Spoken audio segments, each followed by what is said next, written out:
على أي حال معانا طبعا للاقتراب أكثر بأجواء المهرجان اللي كان ختامه بالأمس وفعالياته الإعلامية التونسية ذكرى بكاري.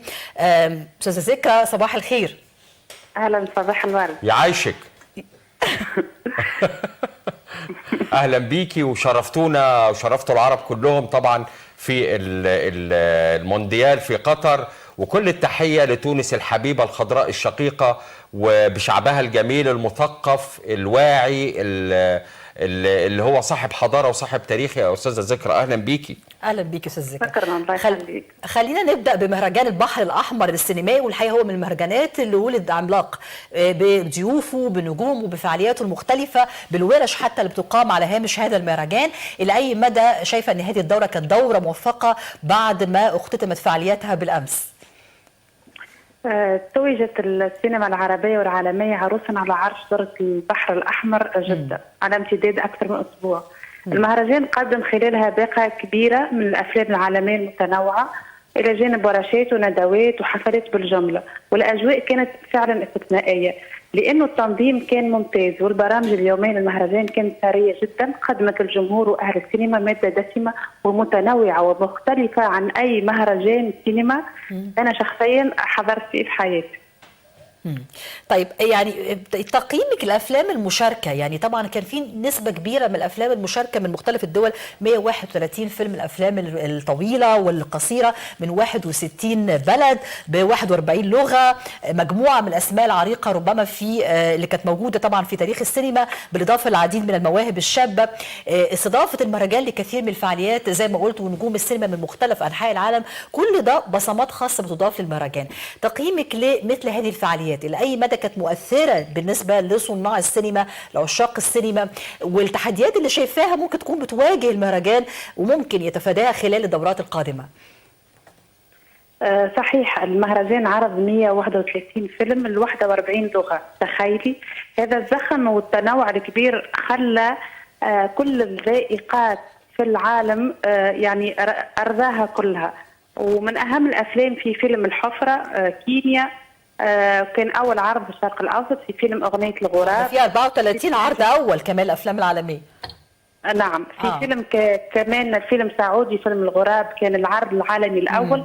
في أكثر من 31 فيلم كانوا العرض الأول، يعني عرض عالمي أول. في أفلام مصرية كذلك وفي تتويجات مصرية كبيرة. على مثل ما ذكرتي فعلا المهرجان ولد عملاقا، ولد كبيرا، وشكرا على هذا السؤال لانه هذه اكثر يعني هو شعار المهرجان السينما كل شيء. والاستنتاج اللي طلع به اي حد حضر المهرجان انه المهرجان هذا ولد كبيرا، ولد عالميا. شفنا فيه اسماء عالميه، فيه اكثر من 3000 ضيف، في النجم الهندي شاروخان، الفنان المصري حسين فهمي، الفنانه المصريه العالميه يسرى، النجمه التركيه مريم، والقائمة تطول بالنجوم من أنحاء العالم. نعم. طيب ذكرى، الحقيقة برحب بيكي مرة تانية في مصر وفي محافظة البحر الأحمر. بيها برشا طبعا استمتعتي بمحافظة البحر الأحمر وبمدينة الغردقة، مش كده ولا إيه؟ نعم. إيه أهم يعني أجمل حاجة لفتت نظرك في وجودك في مدينة الغردقة؟ وده مدينة الغردقة هل هي ليها شبيه مثلا في الشقيقة العزيزة تونس؟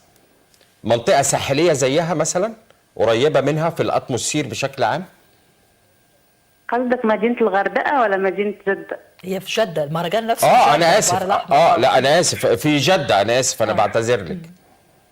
مدينة جدة تشبه تونس، بالذات سوسة. مدينة سوسة في الروح، عندها روح خاصة أن هي على البحر وساحلية، وفيها تداخل عجيب من مختلف الجنسيات من العالم، تعايش وتداخل وانفتاح فعلا كبير جدا شبيهه، يعني انا اعتبرها توأم سوسة. طيب مهرجان البحر الأحمر السينمائي الدولي أكيد ليه تأثيره على المشهد السينمائي في السعودية اللي خلال المرحلة القليلة الماضية يعني بتنافس مش بس في المهرجان، لكن كمان دلوقتي أصبح في أعمال بتحمل اسم سعوديين كثيرة بتنافس مهرجانات أو فعاليات عالمية.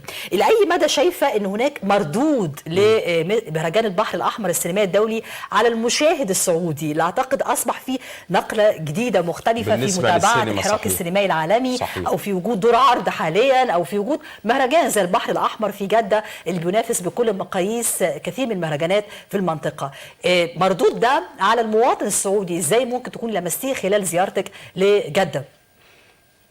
هي الحقيقه نقله نوعيه متفرده ومفاجئه، يعني اجت دفعه واحده وفي وقت ممكن ما حد كان منتظره. انا اتمنى انه المواطن السعودي يعي ويفهم انه عنده فرصة كبيرة جدا جدا ليلتحق بركب بقية الدول العالمية في الثقافة وخاصة في السينما، ويستغل كل هذه الأشياء اللي تعطيها له دولته ليتمتع بالسينما ويتمتع بالفن بصفة عامة. الجوائز كانت متوقعة اللي شفتيها من الافلام؟ يعني في فيلم شفتيه حسيتي ان هو كنت متوقعه ان ياخد جايزه وما خدش او العكس؟ اي طبعا اكيد. احنا دايما تحصل معنا المفاجآت لانه طبعا. احنا كاعلاميين نظرتنا مختلفه على النقاد وعلى صحيح. يعني مقاييس الجوائز دائما مختلفه عن انتظاراتنا. الجوائز فيها اللي كان متوقع، فيها اللي ما كانش متوقع، وكان مفاجاه حتى اصحاب الفيلم تحدث.